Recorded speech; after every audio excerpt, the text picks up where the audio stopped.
ninjas, how are you doing? It's a girl, Owamie, and welcome back to another episode of To Hell and Back. If it's the first time joining me, almost definitely welcome. Please do make sure that you subscribe and hit the bell. I absolutely love you. Now, my ninjas, you guys know that we shoot at Mupandi Studios, located in Midrand. If you are interested in starting your own podcast, there'll be numbers right there. Make sure that you call and my team will get back to you. If you also are interested in coming to the studio and shooting for To Hell and Back, you have a story you want to share, use the same numbers and my team will get back to you. Now, my ninjas, we are here today with the gorgeous, beautiful Nozipa. Thank you.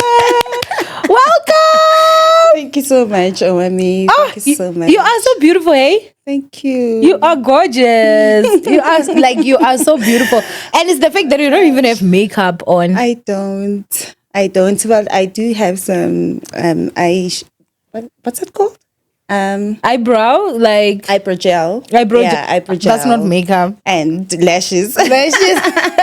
No, you look so beautiful, hey? Thank you so much. You look so beautiful. Thank you. So I'm gonna tell you guys something. I'm the one that actually contacted you. Yes. I came across your story on TikTok and I was like, oh my gosh, because right from the beginning I was like, oh, I would love to have her.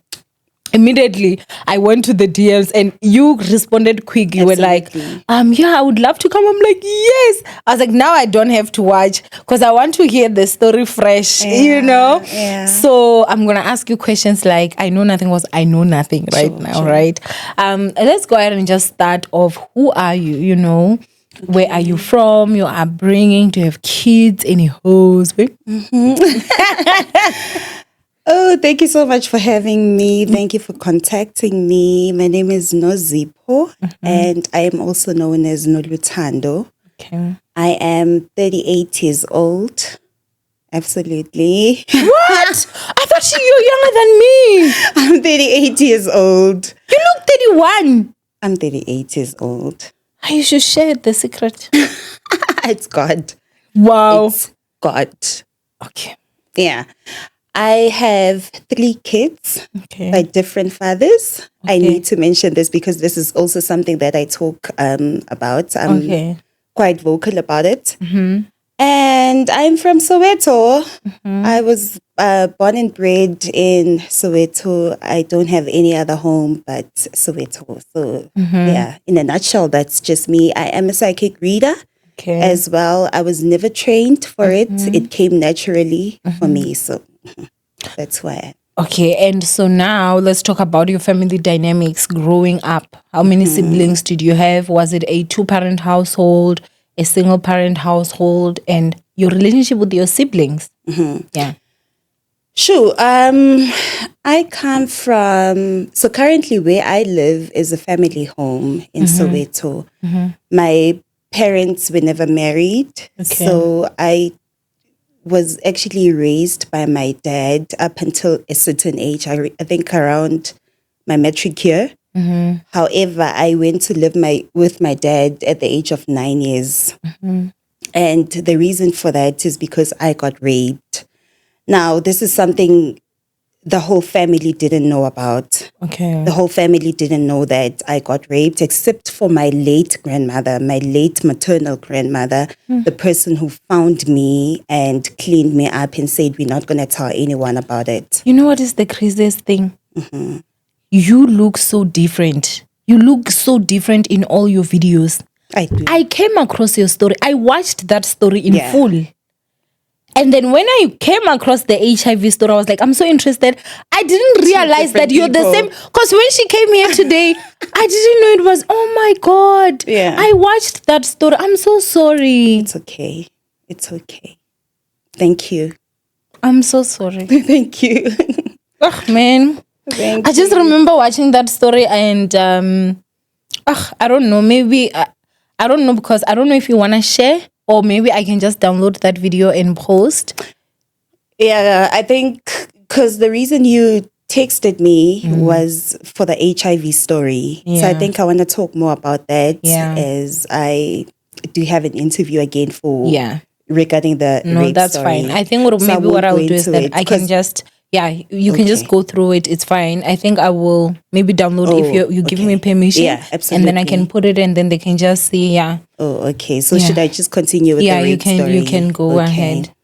Yeah, so I moved to my dad's because I had to run away from what had happened ekhaya kabomama. So I got raped. I was gang raped at the age of 9 years by 3 men in my street.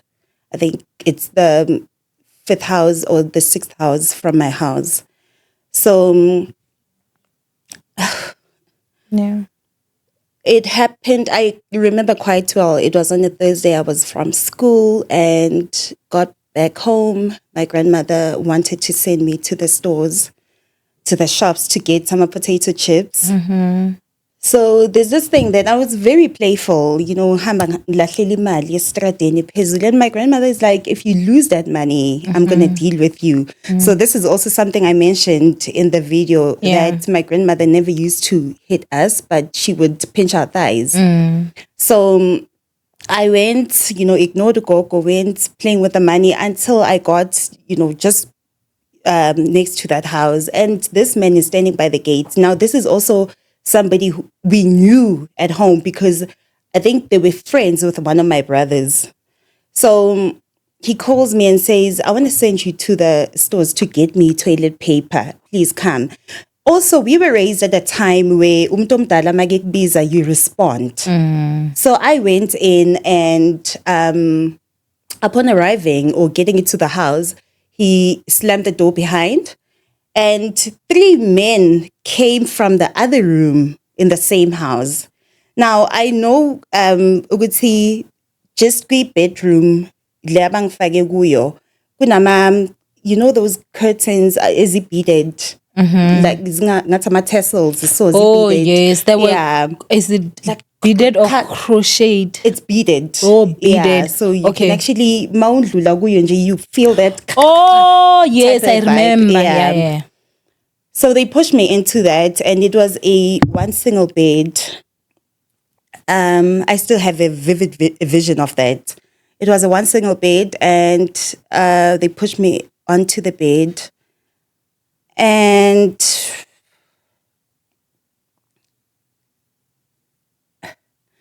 so I struggle with telling this story because I think I lost some of the parts of it. I think my memory just deleted It some of the protects things. you, Yeah, trauma. it just blocked some of the things out.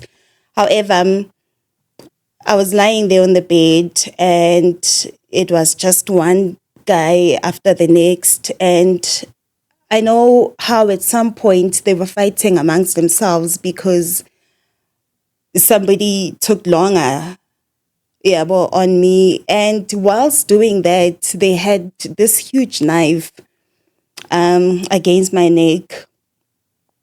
So whilst they were fighting, I got an opportunity to leave. I don't know how I got dressed. I honestly don't know how I got dressed. I remember crawling down the steps. Kunama steps emnyango. I know I crawled down the stairs. I don't know how I got home. I'm sorry, I wasn't planning on crying. No, it's honestly. okay, mommy. It's okay. So I crawled out down the stairs, and I also don't remember how I got home. All I remember is my grandmother wanted chips wakhe, wanted imali yakhe. It was not there.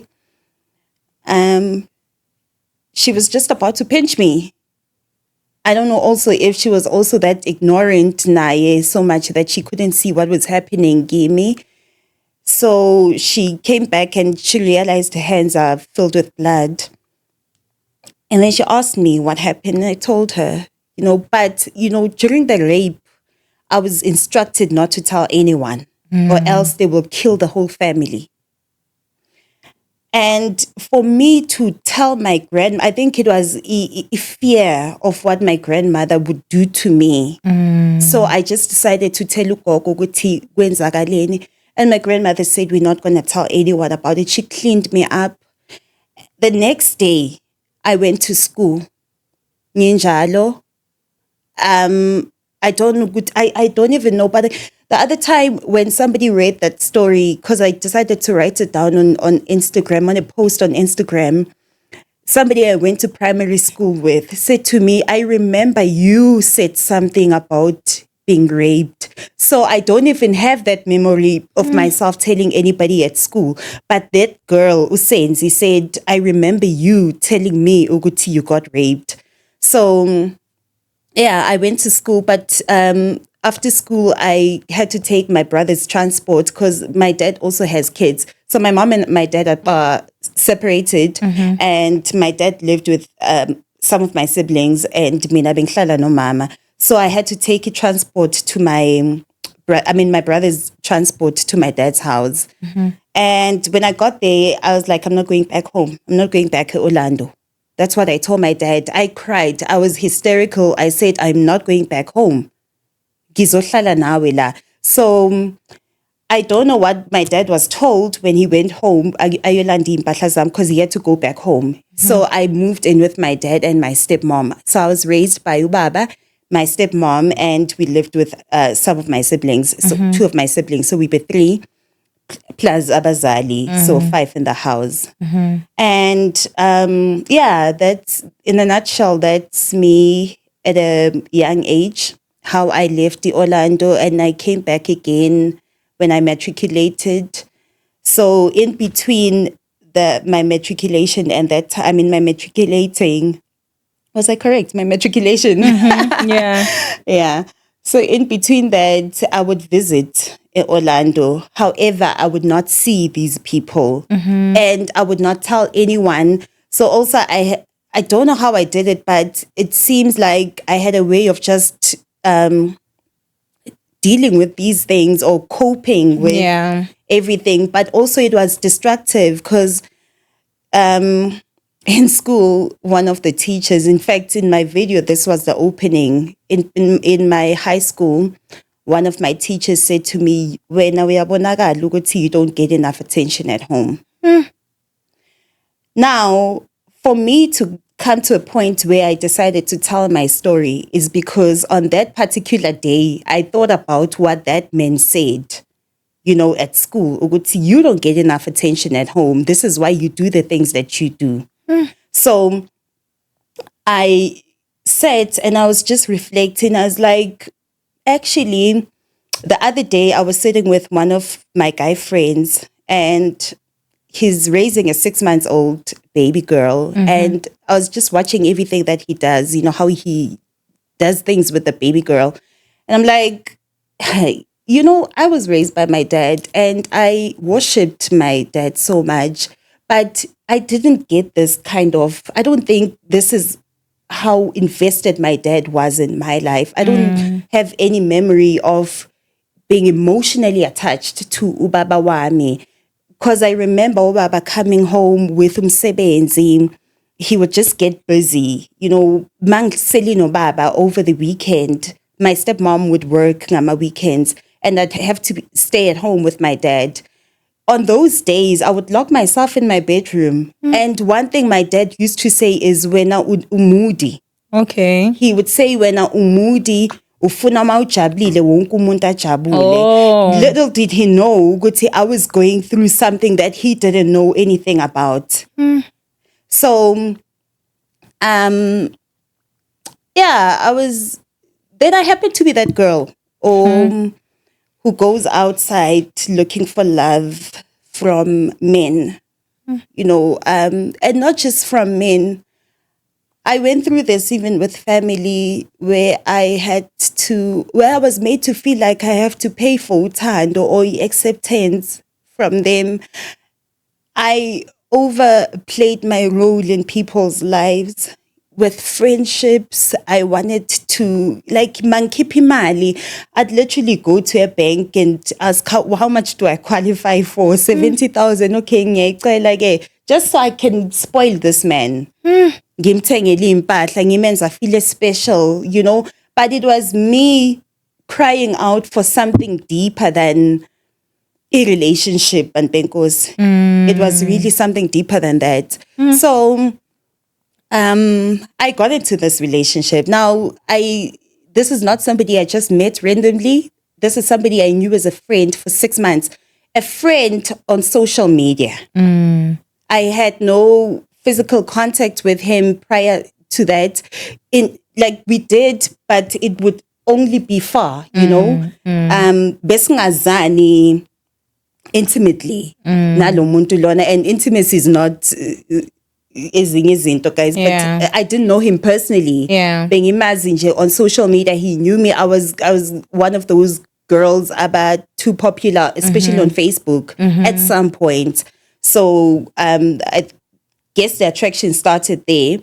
And we happened to get into a relationship. We spoke about it and we agreed. But also, when I related my story, I was talking mostly about the consequences of not loving yourself as a person. What happens when you don't know how to love yourself, especially as a woman? You end up getting into relationships that have nothing to do with you. That I even said the healed version of you would never get into. Would never. You know? So I went into that relationship because mina bengingekho content. Bengakwazi ukuzithanda. I didn't know who I was, mina, on my own. And to some extent, men gave me some sort of validation. So I got into that relationship. That place, his house is a pigsty. It's not secured. You know, having to get to a point where you're like, hey, bruh, you're the only guy in the house. Why don't you put a fence around, you know, a proper secured fence around your home? Because as far as it is right now, you don't have boundaries. Your home does not have boundaries. Everybody can see what's happening. Yeah, so be that man. I would have to tell him, girlfriend. But if when you decide to clean your house, I will assist you in cleaning your house. So I was that girlfriend. Came in, what paints do you want around the house, Guinea? Because also I had to make the place comfortable for me. Yeah, he tells me, Funama colors are so, let's go and buy them. We went and buy those paint colors. By whose money? My money. I did. Okay. I had to breathe in and out. Okay. I saw that. It's fine, let's continue. Okay. So I used my money to get the paints. We painted the house with his friend. Bought blinds for his windows because another thing, I got there and I found that he was hanging. So my kittens, like he used blankets. And those blankets had, you know, those sexual fluids as it dry up on them, like old sexual fluids. Guys, this is what you get for not loving yourself. Sure. I got to that and we went and bought some blinds. I did my beddings, bought bedding, bought glasses. I bought. His phone was just something else and I gave him a phone because I just bought a new phone. I gave him my old one. We were using my laptop. He's renting a car that he cannot afford. And I'm like, okay, he's like, okay, can you lend me 7.5 so that I can pay the car. Did exactly that. And 7.5. 7.5. Yeah, Polo. You are actually about to join Forever Living With Me. It's 7.110. If you can give him fun, 7.5. No, it's because I had then. Hi, you can. It's because I had then. That's what I'm saying. For Abafana guys, we go above and beyond. Yeah, sure. I had a video today that I did in the afternoon. I was like, for Abafana, you even borrow my 250,000. Yeah. Yeah. I did a whole lot that people don't even know about. I'm just so glad Angzang is lobole. But yeah. Well, I actually did, but it's fine. Not.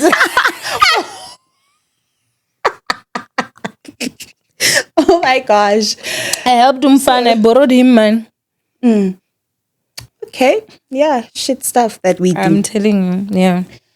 So it was a very beautiful relationship that I got into. with this guy.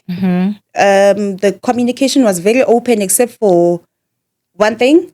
And I guess this is where I decided I'm going to let my guard down. You know, I'm going to love this person. Mina nginothando-ke. You know, this is my other name. My second name is Nolthando. So I let my guard down and went on with the relationship. Didn't matter ukuthi this is what is happening on the other hand. Then one time he says, "Oh well, we're together in the room," and I say to him, "Hey baby, I've noticed that I've got an offensive smell in my lady parts that I feel I need to steam, yabo? Because I also work with herbs, so I do those yoni steam herbs. I'm like, I need to steam to get rid of this smell." He didn't say anything about that, right? And I went ahead and prepared my steamed in front of him. It was not a problem. Then for his mom to communicate with me on what they found in his room, what his ex-girlfriend found in his room, it was because his mom and I had to go to the mountain for prayer. And on the day that we were meant to go to the mountain for prayer, I had sex with him in the morning. So I'm like, shit, I can't go to the mountain for prayer with your mom because ngihlangane nawe, and I don't do that. I don't go to the mountain after sleeping with a man. Yabo? So I didn't know how to tell his mom ukuthi kwenzeke kanjalo. Now I'm stressing ukuthi his mom is going to get home from work and expect me to be ready for a prayer. What do I tell him?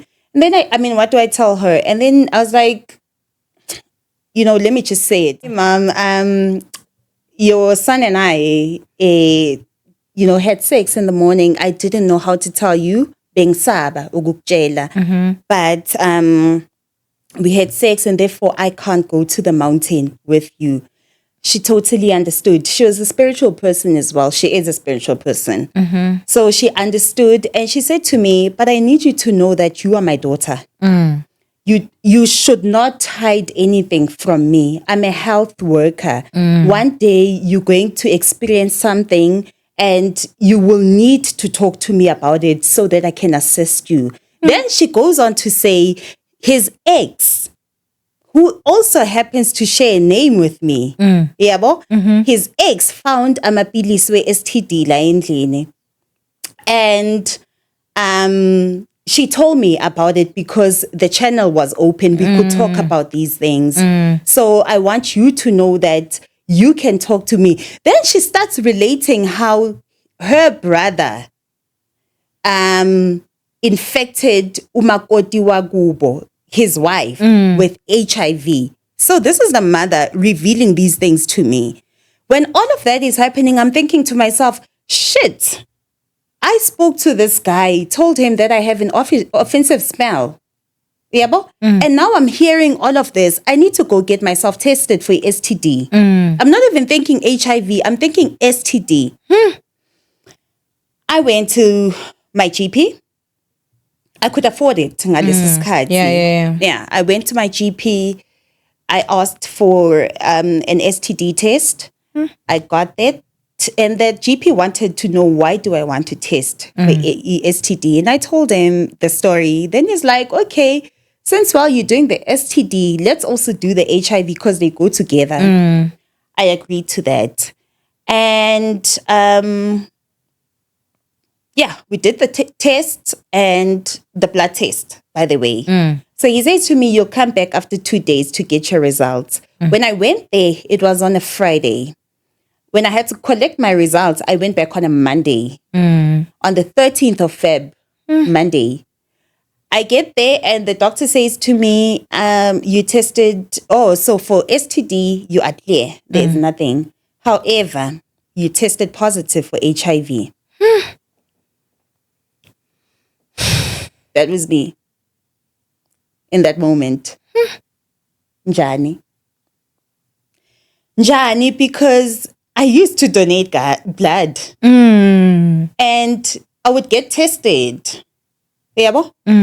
I did random tests, especially during unyaka mawuqala. I made sure ukuthi ngenza i-wellness test mina for everything, diabetes, or high blood, all of these things. I used to do all of those things because I had a medical aid at that time. So, now I was confused. Ukuthi, how is this happening?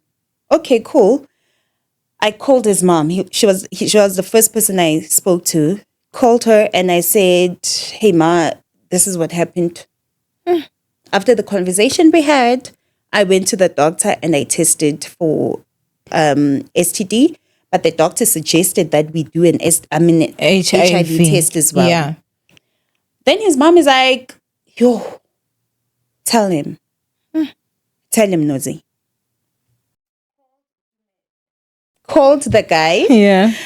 And the first thing he said after I told him that I contracted HIV, he said, he said, "Are you for real?" And I'm like, "Yeah." And then he says, "But how? Because prior to meeting you, I tested and I was negative." So it was clear at this point, Toguti, he's shifting the blame on you. Blame, yabo. And nami angazi lutho nkosi yami, angazi nami ukuthi manje itholakala kuphi le HIV. And I'm not trying to say na uwe ongifakele because I tested. I'm not trying to do any of those things, yabo. So I'm like, okay, cool, I get that. However, can we go get tested together? We're a couple. Let's go get a test together. He says, "No, can I just go alone first and then we'll go together?" He misses work. Well, didn't miss work, but he told me he was going to get the test tomorrow. Now he goes to the same clinic that his mother works at, Eshawela Clinic. And he tells me that he got tested. I was not there. His mom says he did get tested, but the mom, I saw when I went to retest Eshawela, I was told I could not bring anybody else inside the room. So I don't know if the mom saw everything or not. But the mom says he tested, and I believed them. I did believe them. He calls me and says, "Well, I did get my test and I am negative." So for the fact that he says I got tested and my results came back negative, I knew instantly that he didn't do the blood test. It was the rapid test, right?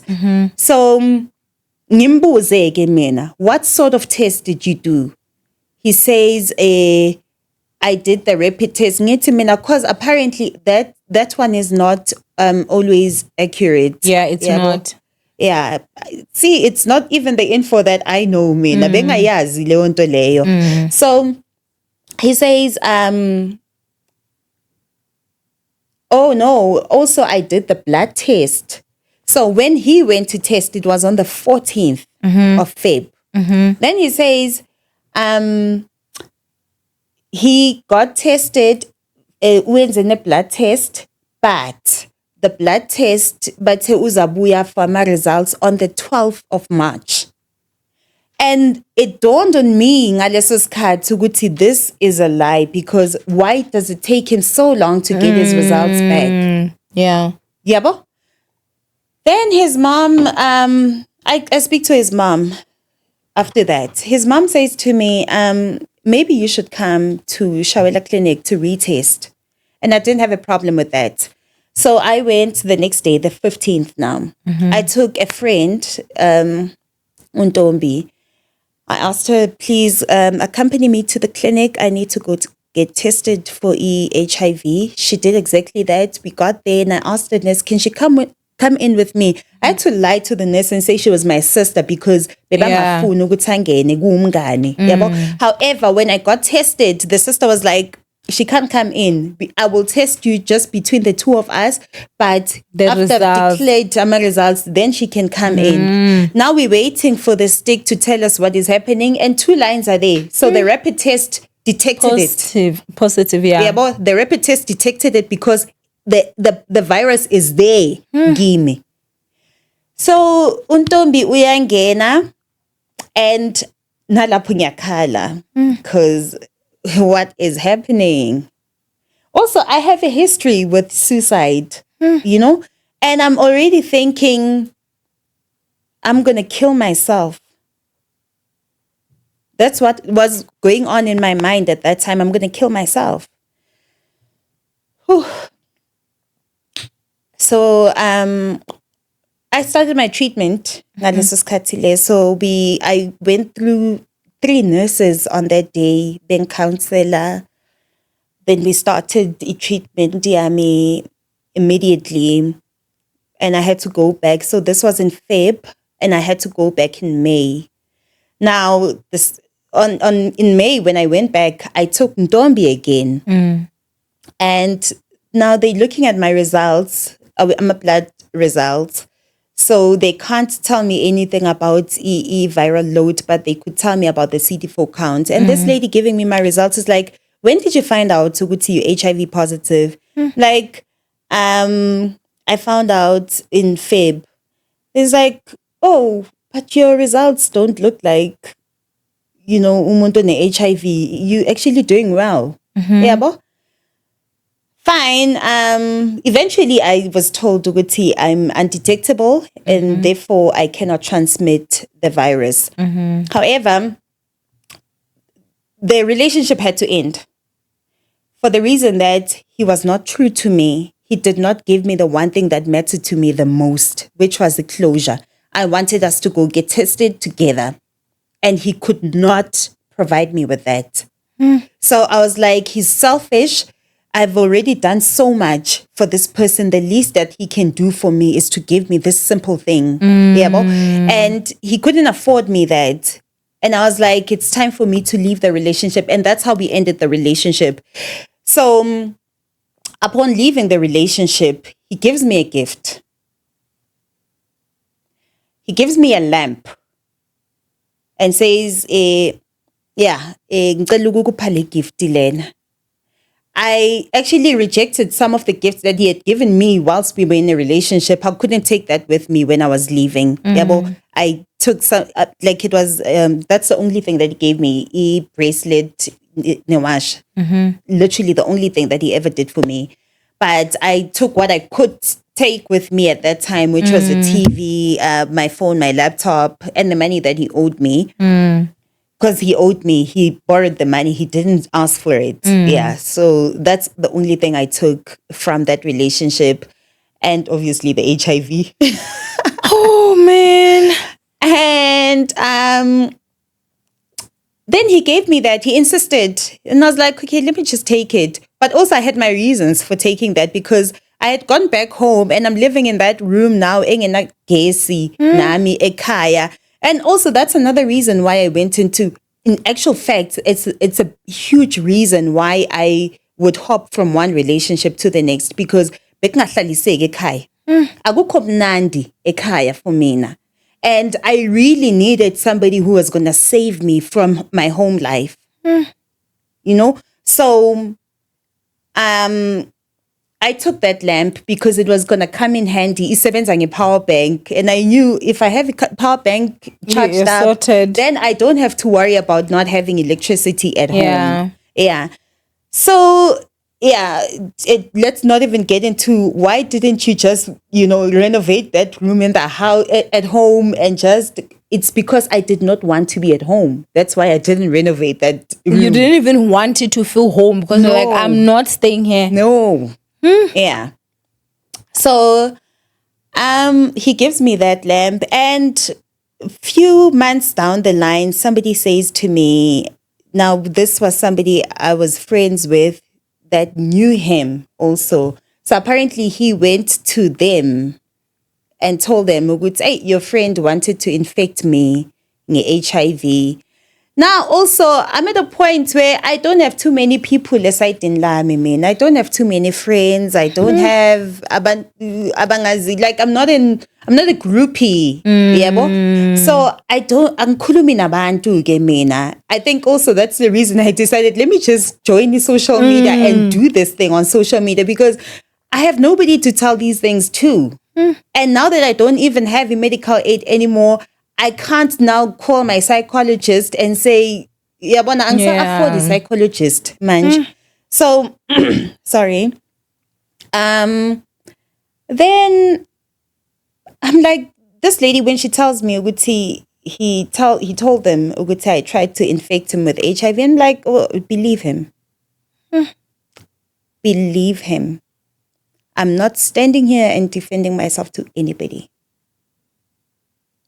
Also, I had nothing to lose. No mangabe, this is the story that he was telling people. I had nothing to lose. At the end of the day, I'm undetectable. At the end of the day, more than anything, this same HIV came to fix my life. You know, that same time, that same day when I found out in Pumeshawela Clinic, I remember saying, where to from here, God? I need to mention this when Owamie Uguting. At some point, I stopped believing in God. Not because of the HIV. In my journey, I stopped believing in God because I felt, why is all of these things happening to me? Yethu uNkulunkulu khona. Yebo, ngake ngasindiswa. I was in church for a very long time. But thinking back to it now, I didn't know who God was. I knew church. I had a relationship with church. It was never God that I had a relationship with. Yeah. Now, I find myself saying contracting HIV. And now, ngimile la Peshawela Clinic and I'm like, one day I was negative and now I am positive. Where to from here? Where to from here? And believe me when I say that's when I started knowing who God is. That's when I started experiencing uNkulunkulu empilweni yami.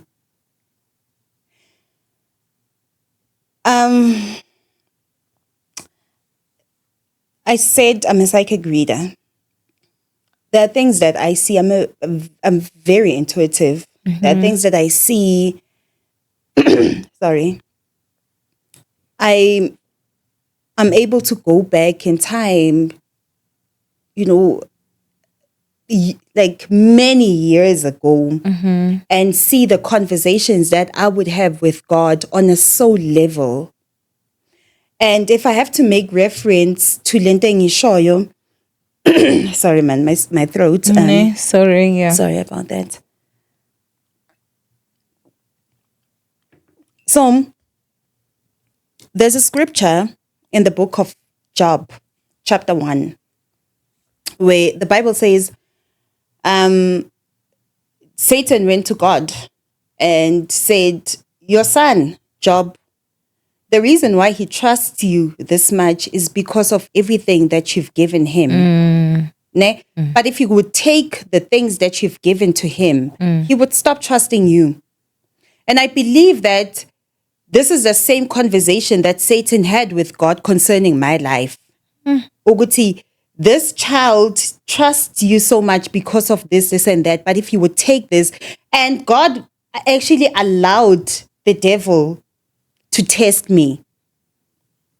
So on a soul level, I had a mission coming into this world. And that is to fight a spiritual fight, however, enyameni. Fight a spiritual fight in the flesh.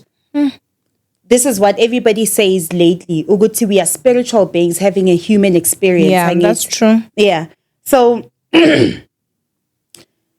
now we are here not to fight humanity, not to fight against flesh and blood, but against spiritual forces.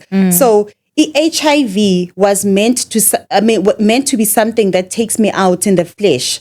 However, I knew how to transmute that and make it a spiritual warfare. And actually understand, Uguti, this is a spiritual warfare to take me out, to get me to not fulfill the plan of God for my life. And as soon as I understood that, that's when I invited uNkulunkulu because I needed him to assist me in this journey. I needed him to assist me in this warfare. So God stepped in.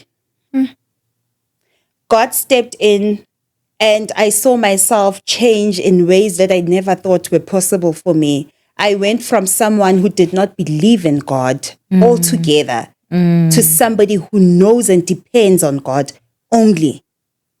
So, I'm going to take us back, ne? We're going to get back to this. I want to just understand. So your ex, was he someone that would cheat? Had you ever caught him cheating before? The relationship didn't go on. It started in October. Which year? 2023. Okay. October. And in 2024, Feb, that's when we parted. October, November, December, January. Yeah. Only 4 months. 4 months. When you started a relationship with him, you guys did not test. No, we didn't. Did his mother ever explain to you or the STD pills that his ex had found? What were they for? Sorry. No, she didn't mention anything further than what she told me. She just said the ex found amapilisi with STD. However, when I told the story to the doctor that I consulted with, doctor would say usually they don't give people to take STD pills home with. Yeah. So the doctor was like, maybe those ARVs. That's what came to my mind. The mother maybe was trying to protect him. Maybe the mother knew something. Because the one thing that the mother never heard is that umntana yakhe uthanda amantombazane. And he's never hidden that. Naye. I mean, we were dealing with an ex that was crazy, baby mama wakhe. And baby mama wakhe would, harass him ngento one amantombazane. Yeah, but it's just known nje. I don't know how I went into that relationship because indaba zakhe man bezaziwa. Did you know them as well? Not so much. Okay. I knew about lapho nalapho, but also, when you want something now and you really don't care ukuthi kwenzakalani and like I am going in, So one of the things that people were asking me is, why didn't you open a case? And I felt, what do I say to the police? That I was irresponsible, didn't ask for an HIV test when I got into that relationship, because it was also my responsibility to ensure that I asked for a test. I need to. But it was also a cruel thing for someone to know they're positive. Absolutely. And to lay with you without protection, knowing. And that's if he knew. Because we're not sure if he knew or not. I'm not sure, honestly. I am not sure if he knew or not. It's just speculation. I mean, that when the doctor says to me, maybe amapilisi, it maybe does not conclude. Yeah. You understand? So I am also not certain Uguti he was positive indeed. However, the least that he could have done for me is give me a test. Let's go get tested together as a couple. I need to say as one Amina now. Yeah. That's the least he could have given me. So abanye abantu were saying you're taking accountability, and yes I am, because it was also my responsibility to say, let's go get tested together. Or let's use protection. So ganje, we just went flesh on flesh. The question that I would have now is, 2023 is not that long ago. Yeah. That's like 2 years ago now. Do you think there is enough information about HIV out there in terms of educating people on how they should be careful? Because, you can tell me, right? I am one of those people that feel like I was born in 1990.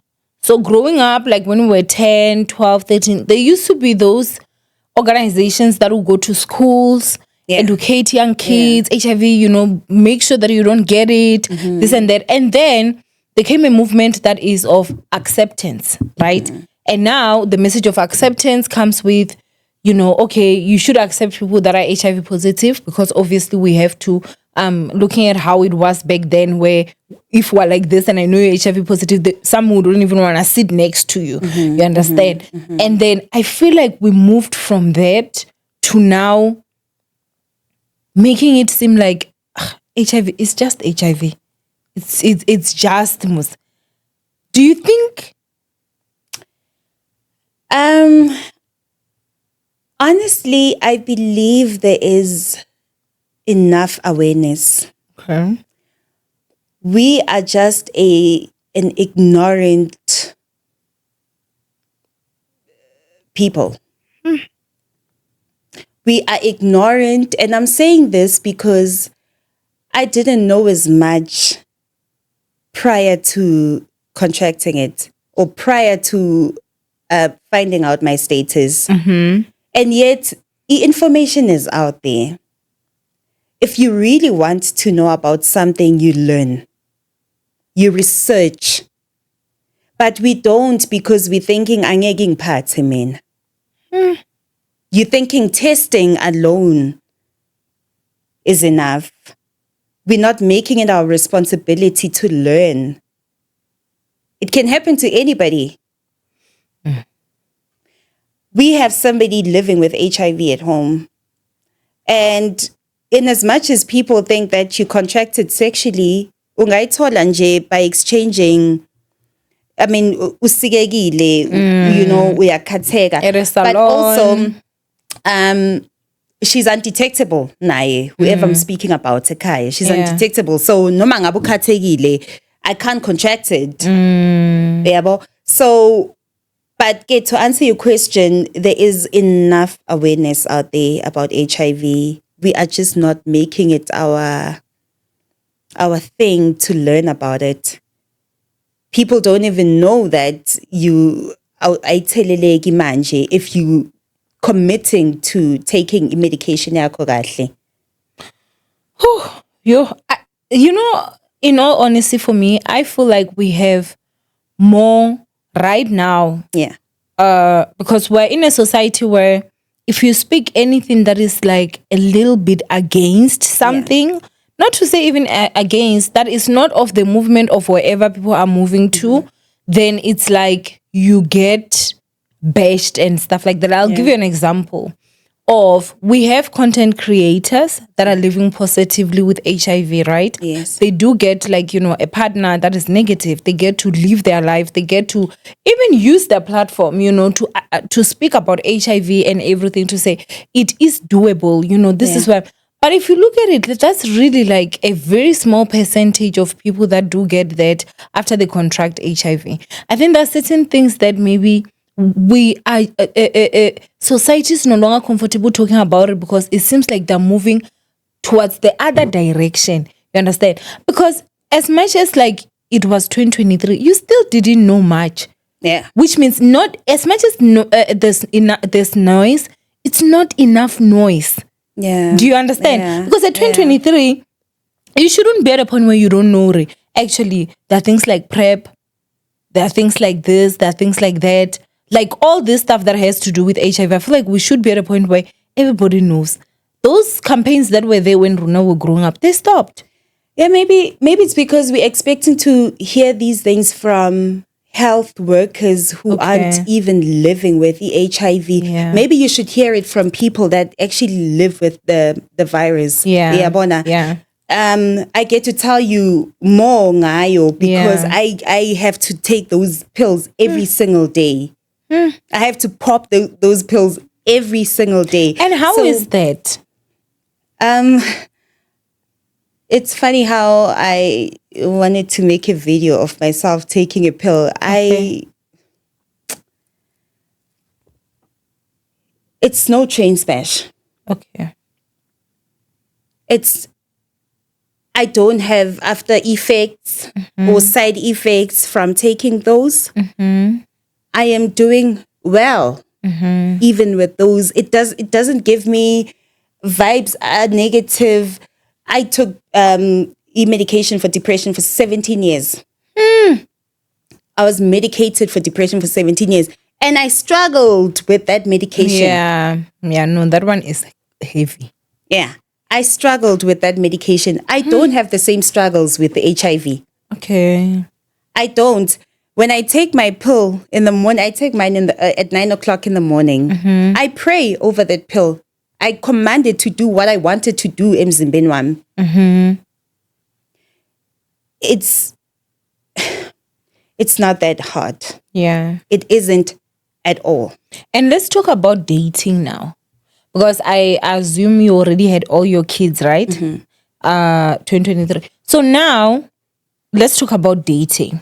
How do you go about it? Do you disclose? I mean, you are undetectable. Yeah. Do you still disclose to your partner? How do you go about that? So after this relationship, I did not really go into another relationship, but I had a situationship. And he also was a friend. Okay. And I told him, Zisuga. In fact, I told him just after leaving that other relationship, and I said to him, this is what's happening. I am positive. And I wasn't telling him because we were trying to do something. I was telling him on a friendship level. Yeah. And even after him knowing that this is what's happening in my life, he still wanted to be with me. So I bought a PrEP. For him. Okay. I needed to ensure that he takes the medication. Angathi kusasa ufakelwe yimi. So we did exactly that. But a few months down the line, I figured this was not working for me. And even prior to getting into this situationship with him, I had people, 2 guys that were interested in me, and I spoke. I just decided to tell them, Zisuga, look, this is what's happening in my life. I need you to decide, Uguti, is this what you want for yourself or not? So also I give people that room to decide if they want to go ahead with me or not. But for now, I'm not seeing anyone. It's a conscious decision. After that situationship, I was like, I am carrying a whole lot of baggage. I had a lot of trauma to deal with. It was not just about the HIV. I needed to heal. I needed to learn how to love myself. I needed to sit in that uncomfortable space at home and find a way of how to get out. Also, I was just too broken. I never thought to go to umuntu wesilisa uzangifuna. So also it was a matter of just get away from dating for now. Focus on yourself. And I think that's where HIV changed my life, because it gave me an opportunity to live positively with myself. Yeah. So now let's talk about the acceptance. Because I'm sure it wasn't an easy thing, like finding out you go through the shock, you leave your partner, and now you're walking away. You never got that closure of let us go and test. If he's saying he's negative, I'm sure there were times where I'm sure you doubt, like, did I get it from him? What happened? Stuff like that. How did you accept? Okay, so firstly, I had a problem with him being negative and Minangi positive. So when I was in Shawela on the 15th, I'm speaking to the sister and I'm saying, but he says he's negative. And the sister says to me, I'm going to, try and explain this in the most simplest way for you to understand. There are people with good abnormal cells and there are people with normal cells. I guess your cells are normal because when your cells are normal, then it attracts the virus. But when the cells are abnormal, it rejects the virus. And then there are people that are carriers of the virus. It's in their bloodstream. So mabe testa nge rapid test, it will not show positive. It will say negative. So bona badinga blood test. which is something that he said he did, but uzothola ama results wakhe on the 12th of March. Yabo. So I don't know if he actually did the blood test or not. However, again, I think 6 months later, then I get a call from Ishawela Clinic, and but he gave me, so Noltando, we see, so my other name is Noltando. We see that your partner is, they mention his name. And I'm like, yeah, because I need Manyo Balisa a clinic. I had to put down his details as well. So we have your partner's details on your file. Now, did he test for HIV? Now, this is the same clinic that he tested in. They shouldn't be asking me. They're asking me, Uguti, did he test for HIV? And I'm like, that's what he told me. Ugutu testile.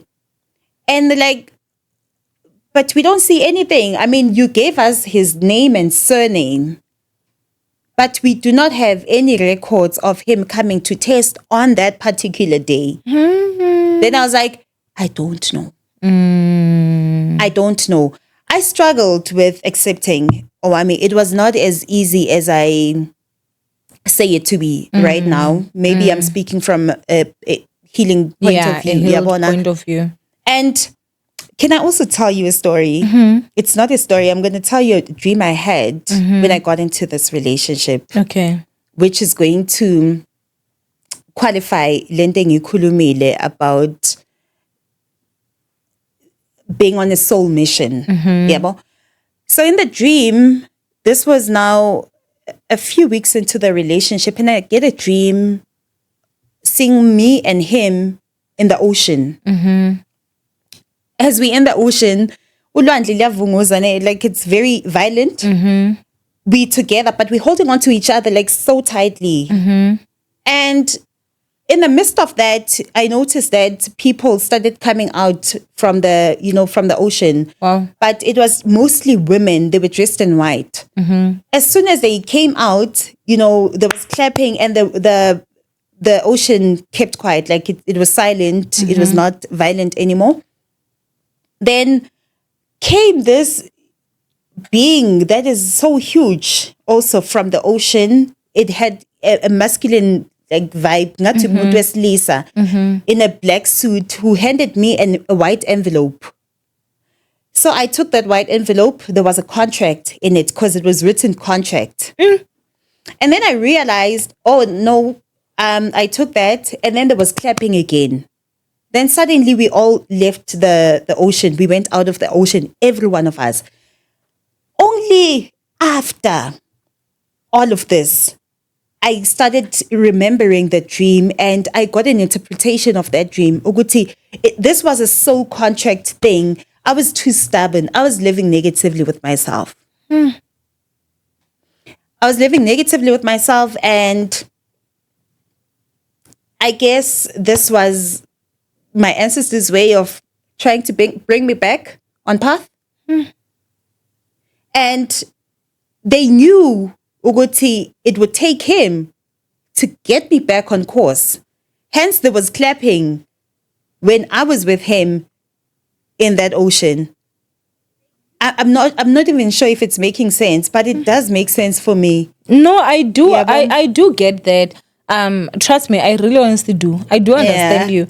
I think also now the question that I would have was that, did you ever feel a certain way of the fact that your relationship was so new? Because I think it's 3 months, right? Yeah. You were together for like 3 months. Firstly, bengimthanda.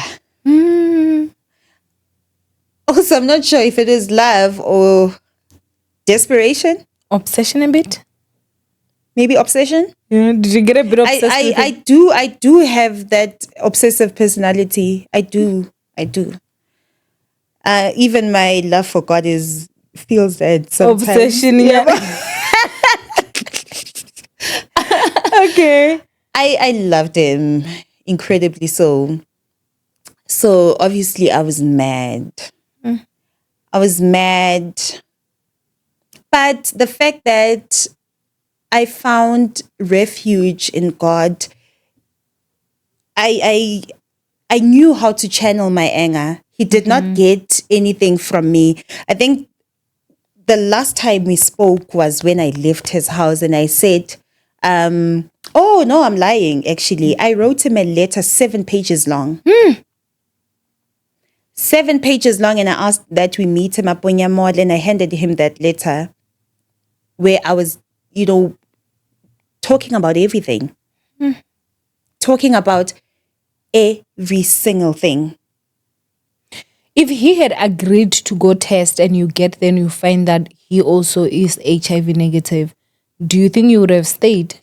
Considering how much I loved him, considering how accepted I felt in his family, definitely I would have accepted him. And when you were leaving now, how was his mother's reaction? She didn't have much to say. She didn't have much to say. The sister, we were quite close with the mother and the sister. Not much was said. Yeah, but I think mostly that his mom would say to me is, "Uzoba righty, uzoba righty." Yeah, I hope now he's learned his lesson and all of those things. Yeah. Only that. So did Only you now that. share with your father? Yes, did I you did. share with your I family? spoke to my mom, I spoke to my dad, spoke to my kids. And what was the reaction? What my dad said was, at least we appeal. That's what my dad said, at least we appeal. My mom, naye wamgela. It wasn't that hard, man, to accept and move on. And I don't know, man, Owamie, I don't know how to explain this, but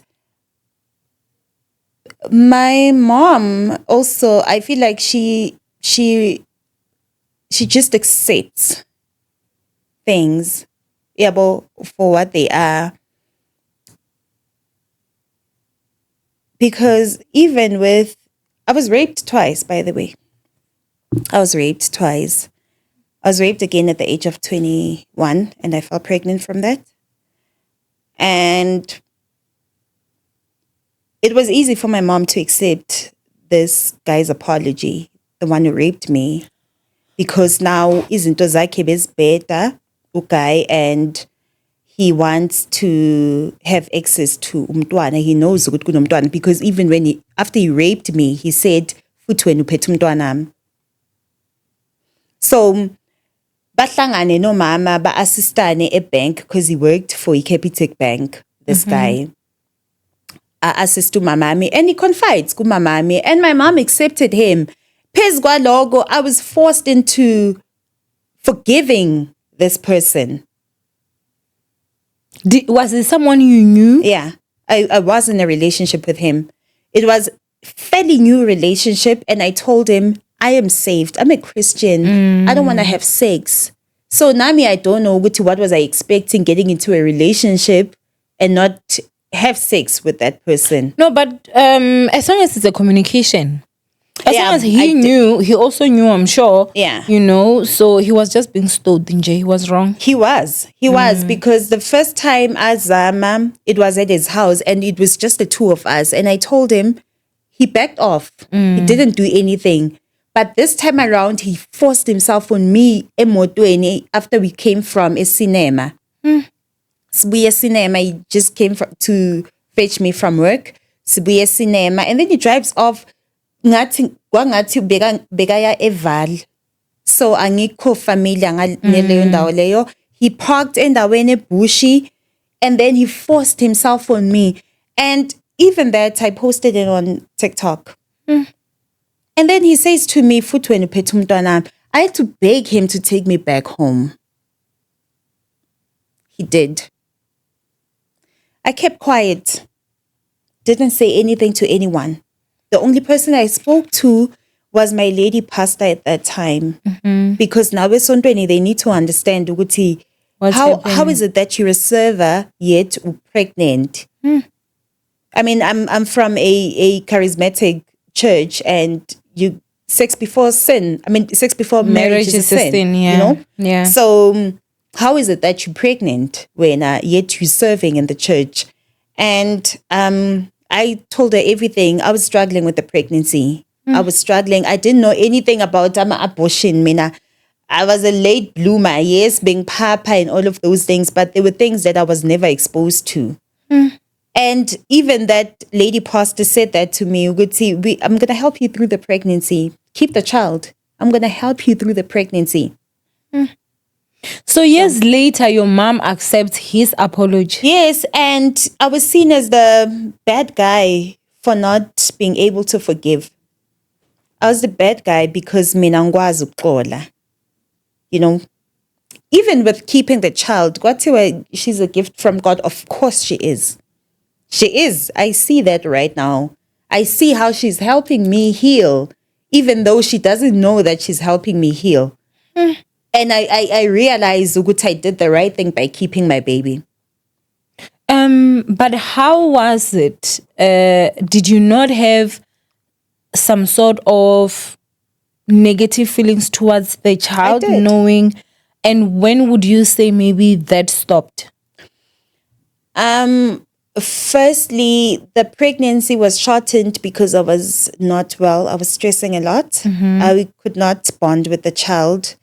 One of the things that Mama Masugu, the lady pastor I'm talking about, would tell me, she'd say, because you love music, maybe you should maulale music ngama headsets eliwan ilifake esiswini. You know, maybe that will create the bond between you and the child. And I would do exactly that. To go to the mall, ungene store, you know, look for impahla zabantwana, just admire them and all of those things. But that did not create the bond, honestly. I don't want to lie. Then I gave birth. I gave birth to my baby, but we were separated upon discharge. I had to go to a wellness center. This was September for depression. So my postpartum was terrible. Yeah. My discharge is bedlele. She went home and I was taken by ambulance to September. I stayed there for 21 days. So my mom would, occasionally bring umntwana esibhedlele, but I would have, little time with her. So I never breastfed. I did not get to be with my daughter for the first 21 days of her life. Yeah, and she grew up being umntwana kagogo, she was closer to my mom than she was to me. The relationship, I started working on it manje, literally just last year. So when I say HIV brought positivity in my life, it also helped me how to be a parent to my kids. All three of them, I was struggling. I was struggling with raising abantwana bami. I mean, I practically lived with trauma impilo yami yonke. Owamie. I got raped at 9. Already besengi wrong. Besengi dysregulated kakulu.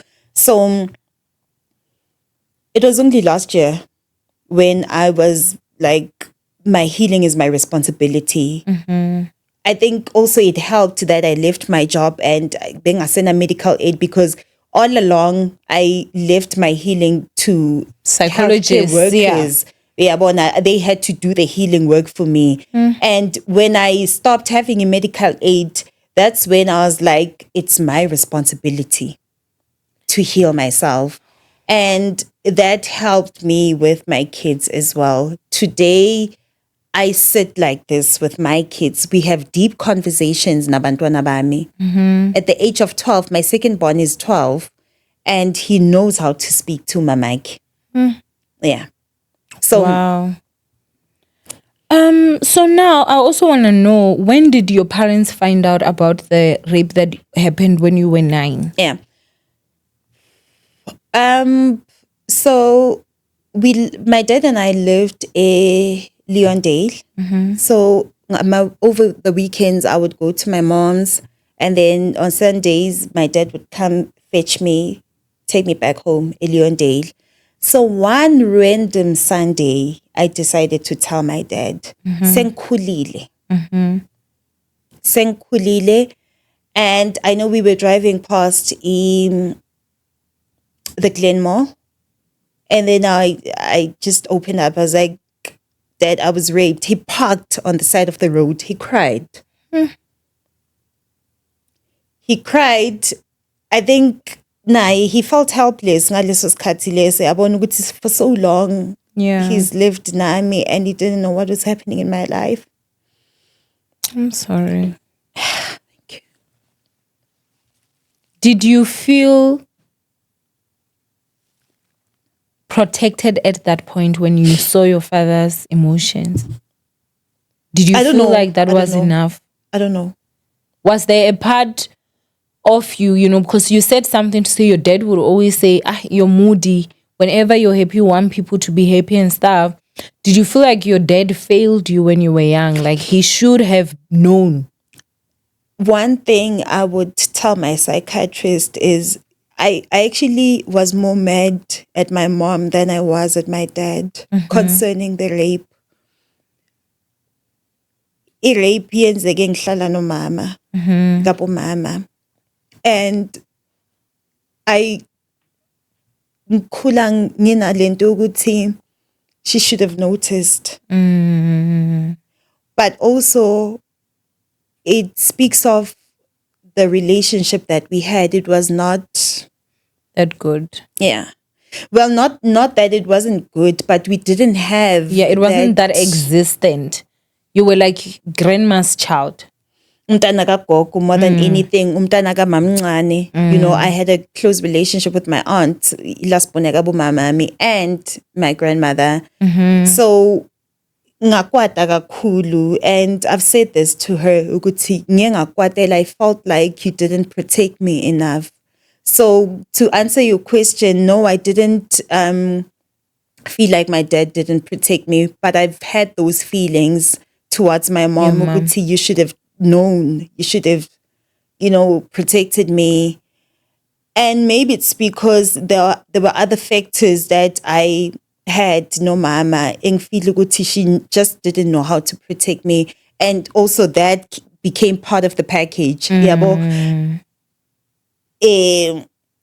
The abuse I endured ekhaya, my mom could have spoken up. She could have spoken up from an early age. I endured the abuse from certain family members, and had my mom said something ngaleso sikhathi leso, mhlambe bengeke ngize ngimsole kakhulu, you know. But yeah. And since this person that did this, you guys didn't stay far from the street, which means he knew your personal life, he knew your mom, he knew your grandmom, you knew. Do you think a part of him took advantage because he knew that there wasn't anyone that was gonna maybe stand up for you? I don't know. I don't know. I don't think he knew them that well. Okay. I don't think he knew them that well. The brother that I am talking about is not my mom's. He's a cousin. And considering how he lived then, I don't think Kuguti, this one, would have known my family that And still well. do that. Okay. Yeah, but so no, he didn't know them, and angeke ngize ngimkhulumele angazi honestly. Yeah. And there were 3, ne? So the other 2 I don't know. You don't know them. Even then you didn't know them. I didn't know them then. I don't know them now. And then na law specific, I remember his name, ukuthi boku Opa. That's all I know. Opa igama lakhe. I don't know. Angizange ngiphinde ngimbone. So even now you don't know if he's alive or dead. I No don't know justice anything. was ever. Have you found healing though? I have. You have found healing. I have. That is good. I have. I couldn't talk about it. Is it? I couldn't talk about it. I literally wrote a letter to Kwekwe. Okay. Posted it on social media. Yeah. And that was the first time I was like, let me speak.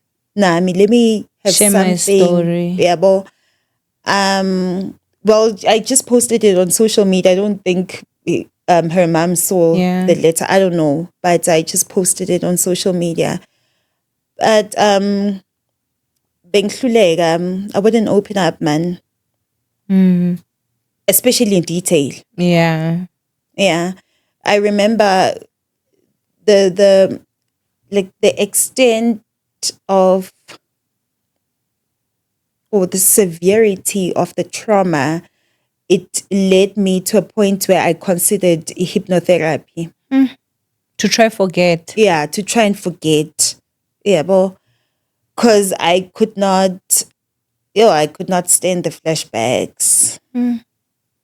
I could not stand the flashbacks, and it's also the reason why I would relapse so much. I lived in hospital all my life. From the time Shona, because that's when I was diagnosed with severe depressive disorder and anxiety. So my grandmother passed on 2007. And that's when I was first diagnosed. From then on, being looking at me, every year I'm in hospital so much that when I leave the hospital, the nurses would say, "See you soon." So I'd get the flashbacks and first thing I think of, let me just, terminate my own life. I attempted 6 times. Wow. And also to show that God had a purpose. Yeah, He definitely. stopped it, He blocked it. Noma ngabe bengivuke esibhedlela ngivuvukile, from all the pills that I took, because I would just use just about anything, even the medication for depression. I would take that, I would mix it with alcohol, and yeah. I'm so sorry. I'm so sorry.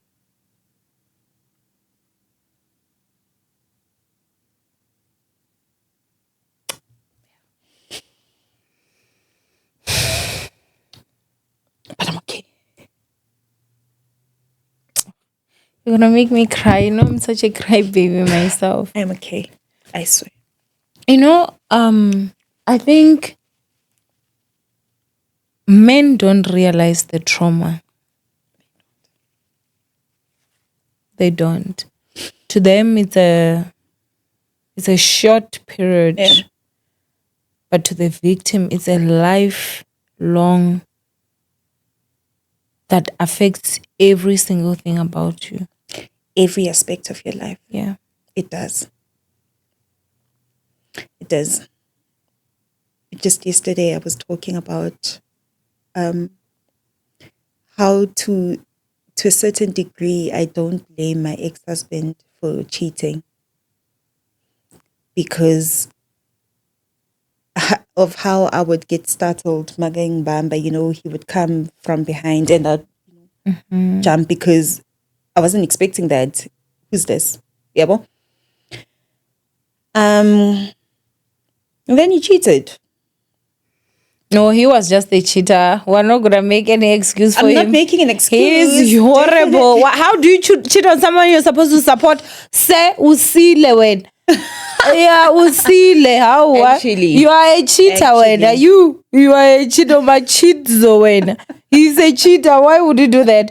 No, because I think he knew your history. Did he? He did.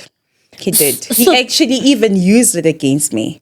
That's what they do when they are low lives. Yeah. That's what they do. That's what happened when you marry an old woman. Like he is that. Yeah. Did you understand? Because usually I feel like that's what men do. They now turn around and use that against you, which is such a invasion of trust. Yeah. Because it really just does affect. So but I'm glad you said ex-husband. Yeah. I'm proud of you. I am proud of you. Because you did see that actually, no, this is wrong. And then you pegged your bags and you left. So I'll forever, ever, ever be, proud of you when it comes to that. Yeah. And I think it's also that thing of if you're a man and you're meeting someone that is saying that I've had such a thing happen to me. Yeah. If you know you won't be able to stand everything that comes with it, remove yourself. So don't even get to a point where you marry that person. Don't even get to a point where you're in a long term relationship with that person, if you know you won't be able to handle what comes with it, Sure. you understand? Because there's no reason for you to now inflict more trauma. Because for you to say something like that, to say, I don't blame him, it's because I'm sure there are certain stuff that he would say that actually made you believe that, oh, okay, he should, because of 1, 2, 3, which is not right. Yeah, maybe I am trying to make an excuse for him. I think I am. Because trust me, we all have baggage. Yeah, sure. You may have a different type. Some of us have a lot as well. So it doesn't mean that they must cheat on us. No. If you're going to be with me, come with all my baggage. Because now you have your own baggage that I have to tolerate. You understand? So imagine every time you did something wrong, I just go and cheat. And I'm like, but because you did this, you understand? But honestly, as I had said, I did watch your story. And I just remember, I don't normally watch stories like that. Yeah, sure. And it's just because of me. I try to protect my mental health because I'm such an empath, Yeah. And I remember because I was just, the reason why I couldn't even put 1 and 2 that you're the same person, it is because I didn't want to see your face. I think when you started talking, I do remember that it's like there was a light at the back, if I remember well, like in terms of there was a window behind you or something, right?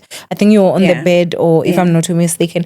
I put the phone down, but I didn't want to see your face. And for me, it's because I've never experienced something like that. I know some people close to me that it has affected them to a point where like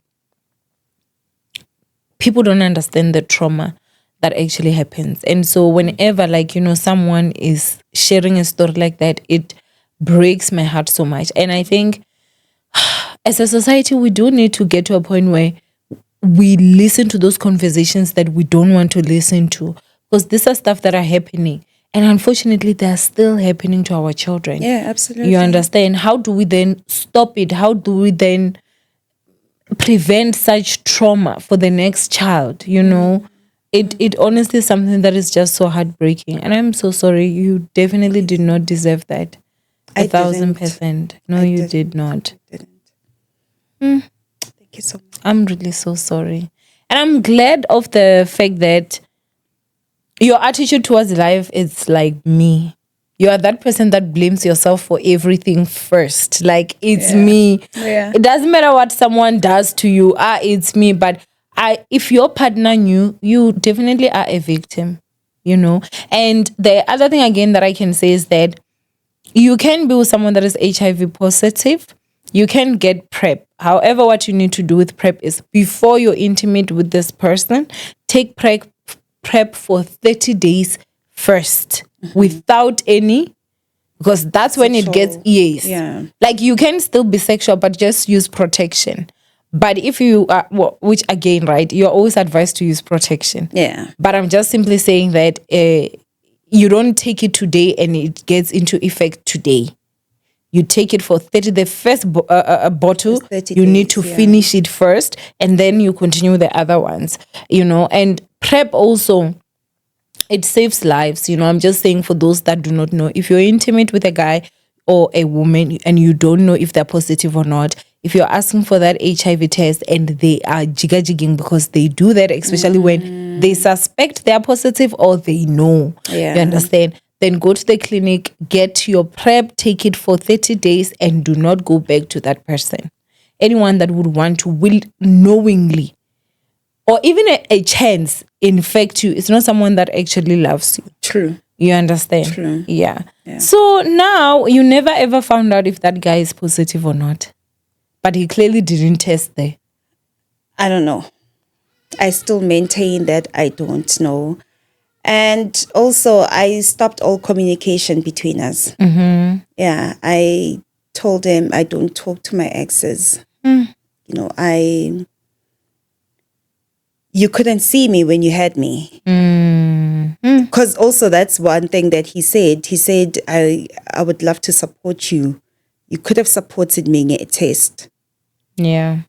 Yeah, well, what other support are you talking about when you could not give me a test? Yeah. So the communication ended instantly. Ngaleso sikhathi leso. Never spoken to him ever again. Never encountered him. Never. Maybe I did it at a party. I was invited to some wine event. I went there and he was there, and I did not say anything to him. It was not nasty. It was nothing hectic. I just did not say anything to him. Did not even look much at him, except that I just wanted to. Well, I told my brother, because I was with my brother, and I said, "Oh, he's still wearing the same clothes that I bought him." No improvement yet. You last got new nice clothes when I was around. Like that's all I said to my brother. Oh, he's still wearing the same clothes that I bought. Yeah, but Wow. So now that you're so public with your story, you know, boldly so, how has that affected people around you that are close to you that didn't know? I honestly don't have so many people around me. I am practically alone with my kids and my mom. Even the guy that I mentioned earlier, you know, referring to as a guy friend, is not a friend. But maybe I used the wrong word. He's not a friend, but just somebody that I would occasionally go and, you know, chill with. Yeah, when I am also just tired of being in my room. Yeah. Also tired of writing, because I'm also trying to write my first book. Oh, please do. Yes, I am. So I don't have so many people around me, or I mean, a family. Yeah. Does it ever get lonely sometimes? It does. It does. It's a lonely path. It's a lonely journey. Choosing, because also this is a conscious decision to keep them away from me. Yeah, but I have my reasons. I have my reasons, and they are valid. Yeah. For me to even say I'm not going to attend if you're not a Lasakai. That's how valid my reasons are. You know, I'm not mentioning the reasons, but yeah, They're valid. they are. So I don't have, if they do find out mhlambe bazibonela ku social media, yeah, nobody knows anything that's happening in my life right now. Yeah. Yeah. When what you know is what I decide to tell you. You know, for me, you're such a positive light. Start a YouTube channel, please. I do have. Really? I'm gonna go check it. We should go follow you. Please send me your link, and then let's put your YouTube channel. Definitely. Please, you know, because I know TikTok is like short form. Yeah. Do long form content, you know. I mean, make money out of it, but also you will be helping people out there, you know. Honestly, because I'm sure there's a young child, which breaks my heart. It's a thought I don't even want to think of. A child that has been sexually assaulted and they feel lonely. And Owamie can come and say, hey, you know, you can tell your mom it's fine, you can do this. But they can never really relate with me because I never experienced that. I also can't fully relate with them because I've never gone through something like that. And I think with your content, you may perhaps maybe be able to help. Yeah. You understand? Yeah. Give these children also the strength to say, you know what, I'm going to actually share. Because sometimes you find that these children are being scared into being silent, and the sexual assault is something that is even continuing, which breaks my heart. Yeah. You understand? So I think as much as, you know, you already know you've got a purpose, I think it's even maybe probably bigger than what you even think, you know, because it's a purpose for us. It is. I let me tell you something, right? I know that there are people out there that will be like, what? Yeah. I can't tell you how many women have come to me and said, Owamie, I divorced my husband because of you. And I'm like, and they're like, no, it's not a bad thing. I'm so thankful to you because you were so public with your journey. You were not selfish with information. You told us everything. We saw you. We saw the emotions. We saw the pain. We saw everything. And I said to myself, if she can do it, I can do, because I was in a position where I was not happy. They're like, listen, I am out now. I am happy. I'm living my best life. I just want to say thank you. And I remember I've met women who will literally break down and cry. And they're like, Owamie, thank you. And I'm like, you never know. You share your journey, because I was just sharing my journey because I'm someone that is public, you know. But in with that, there's so many people that got healing. There's so many people that changed their lives. And I think your story can actually do that. So write that book, but also please give us those YouTube videos. Yeah, well, I actually started on YouTube. Oh, okay. And I had to stop because also my space is not the most perfect. Well, I'm not looking for a perfect space, but the my home life doesn't allow me to sit, for longer and actually speak. I have to literally wake up in the middle of the night to take those videos. Make those videos. Otherwise, it's a hard thing to to continue. So I had to put my YouTube channel on hold for a while. I post every now and then, like once in a while. Can I give you advice? Do you know where I started my YouTube channel? In Soweto, in a back room. I didn't even have background, guys. I went to Maponya Mall. Outside, you see those people that sell tapitas? Yeah. I came home with it and I had to plaster it on the wall inside out. It was a red background. It was like a velvety, because that was the back of that. But you know what happened? Because I didn't want to put ipikiri on the wall. Yeah. I used boss stick, and the boss stick would fall, because remember, it's shiny. So that thing, it would be there for a while. And I remember when I started, it was December. No, it was January. And I remember calling my sister because they'd come to visit. One was standing on that side. One was standing on that side. They were holding, like literally standing, holding. And I was sitting and I was using my phone, mind you. I don't know about zooming. I don't know about anything. So now I had to bring it close to me so that you don't see my sisters holding that thing. Yes, and I think this is the first time I'm actually sharing this. My sisters always laugh at me now, because anytime they need money or anything like that, Mishumo, my youngest, is the one that was busy screaming, and I'm tired, my hands, what? Yeah. What else? Race mom, my younger sister comes after me. Yeah. She was fine, just to show you how far we started, where we are now. You understand? It's not going to happen overnight. Absolutely. But if you have to wake up in the middle of the night to shoot, do that. I Do still that. do. You understand? Be consistent. Post a minimum of 2 times a week. Take it serious. I will even advertise your channel, so don't stress about that. Thank you so much. Yes, I will do that, you understand, because it can also be a stream of income. And if you're someone that don't like being with people out there and stuff, imagine having a job where you just sit home and talk. Yeah. It would actually be nice. But anyway, this definitely was not going to be the last time that we see each other. Absolutely. 1,000% not, Thank you so much for coming and sharing. I know that your story is so much that I could ask so many questions. But I think I'm going to just stop here. We probably, maybe you can come back. Absolutely. And we can actually shoot a different episode. We'll just talk about different, stuff. But thank you so much for sharing your story. And what advice would you have to anybody that is watching? Sure. It's definitely going to be on self-love. Nobody owes you love.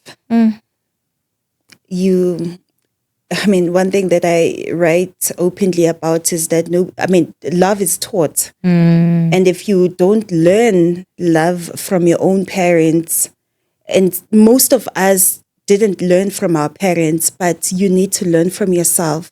So self-love is very vital. You need to know how to love yourself. If you don't, you will end up in situations where, like I usually say, your healed version would never end up in. So love yourself. Yeah, 1,000%. Love yourself. And another thing, this is what I'm learning currently, that God teaches you how to love yourself. Also, I Yeah. didn't find God in church. I'm not saying anybody must go to church. I found God in my pain. I found God in a very lonely path. So I'm not telling you to go to church. And if you want to go to church, absolutely do that. But God will teach you how to love yourself. And peace. Yeah. He Because gives you I see the peace. peace that surpasses all human understanding. Everyone will ask, but how? Yeah, 1,000%. How is it that you did not turn out to be bitter? I was at some point, Owamie. I wanted to inflict the same pain to other people. Well, not sexually. However, I wanted somebody to feel I was projecting my pain onto others, especially women. I dated married men. I was disruptive, believe me. The person that I am right now is actually, in fact, the person I was then is shocked that I turned out this way. Yeah. I did not see this coming. I did not see myself sitting with anybody and, speaking on this level. Yeah. No. Wow. Yeah. Also, making that conscious decision, because also you need to look at the people that surround you and decide, I don't want to be like any of my family members. And it meant ukuthi ngihlale kuye lo nkulunkulu. I had no example of somebody walking with God. I'm the first person I've ever seen in my life, my whole entire life. I'm not even talking about a pastor. I'm talking about people in my family. I've never seen anybody uhamba nonkulunkulu. I'm the first person engimbonayo who's actually living lento. I kid you not. I had no relationship with God.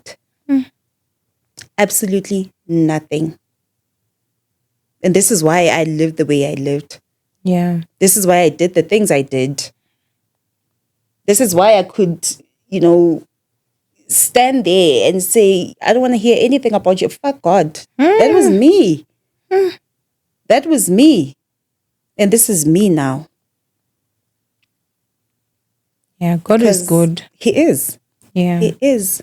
And I related with you so much. This is something that was actually literally in my mind yesterday. That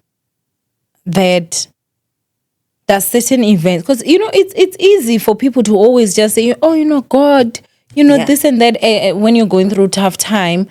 But I won't lie, like there are two things that happened that made me actually be like, wait, no, I'm resenting God here. Like, why?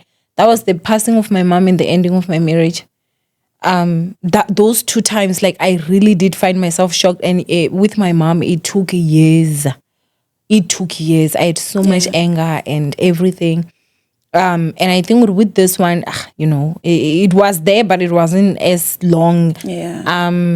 But I think also it's just that thing of what you said here now is also very important. Every relationship with God, not necessarily the church. Yes. Because church hurt is real, And God, where do you find him in your Bible? So I think that's how it is. But thank you so much for joining us.